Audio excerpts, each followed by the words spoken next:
Guys, তো আজকে আমার বার্থডে। তোমরা সবাই জানো আমরা সেই বার্থডে উপলক্ষে আজকে রেস্টুরেন্ট যেতে চলেছি। তো চলো, তোমরা অবশ্যই গেস করবে যে রেস্টুরেন্টটা কোন রেস্টুরেন্ট। ওকে, তো চলো যাওয়া যাক। দেখো, রেস্টুরেন্টের উপলক্ষে আমরা রেডি হয়ে গেছি। তো চলো এবার যাওয়া যাক। এখন আমরা গাড়িতে চেপে গেছি, এবার আমরা যাচ্ছি রাস্তায়। তারপরে এই দেখো, এই কেকের শপে আমরা দাঁড়ালাম। এই কেকের শপে দেখতেই পাচ্ছ কেক খুব অল্প আছে, তাই সেখানের মধ্যে একটা বেছে নিলাম। যেহেতু আমি চকলেট কেক খাই না, তাই একটা ভ্যানিলার একটা কেক নিয়ে নিলাম। সো এই দেখো, এটা আমার নাম দেখছো। তো চলো এই কেকটা নিয়ে এবার যাওয়া যায়। তারপরে আমরা একটা খাবারের স্টলে দাঁড়ালাম, সেখানে কিছু স্ন্যাক্স খেলাম। তো সেই সব স্ন্যাক্সগুলো তোমরা দেখো, আর স্টলটা কেমন লাগছে অবশ্যই কমেন্ট করো। এ দেখো, এটা হলো সুম্পি, তোমরা একে তো চেনো, ভাইরাল পার্সন। তারপরে এ দেখো আমাদের খাবার দাবার দিয়ে গেল। খাবারের মধ্যে দেখতে পাচ্ছ কি কি আছে। তারপর সেগুলো আমরা খেয়ে একটু ফুটো মস্তান করলাম দুজন মিলে। এই রেস্টুরেন্টে আমার সব থেকে যেটা বেশি ভালো লেগেছিলো এটা চিকেন পপকর্ন, আর সব থেকে ঝাল সেটা হলো কাঠি কাবাব। গাইজ, এতটা ঝাল যে আমি খেতেই পারছিলাম না এই কাবাবটা। আমি ক্রিপসি চিকেনটা অনেক কষ্ট করে নিলাম গাইজ, কিন্তু এই যে ক্রিপসি চিকেনটা যে এতটা ঝাল হবে আমার জানা ছিল না। তাই একটু ঝালটা নষ্ট করার জন্য একটু আইসক্রিম নিলাম, সেটা খেয়ে দিয়ে আমরা চলে গেলাম রেস্টুরেন্টের উপলক্ষে। অবশ্যই গেস করো এই রেস্টুরেন্টটা কোন রেস্টুরেন্ট। এইটা হলো আমাদের বীরভূমের ফেমাস, যেটা হলো বিশ্ব বাংলা রেস্টুরেন্ট।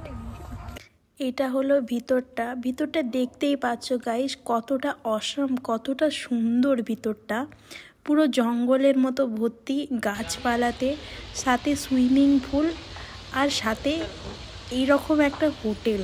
গাইস, সত্যি এত যে সুন্দর হবে গাইস, আমি ভাবতেও পারিনি যে বিশ্ব বাংলার ভিতরটা এত সুন্দর হয়ে যাবে। আর সাথে যদি থেকে যায় সুইমিং পুলের কাছে একটা কেক, আহা, আর কিছু দরকার নেই।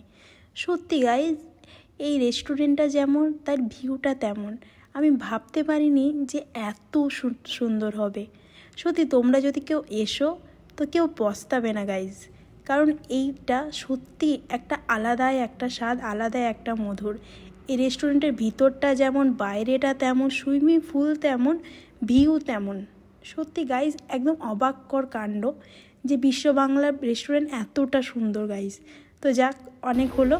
তারপর আমরা এই কাটিং করে নিচ্ছি। তো আমরা এই কেকটা এবার কাটিং করব। কেকটা এবার কাটিং করার পরে এবার সবাইকে একটু খাওয়ানো দাওয়ানো হবে। না,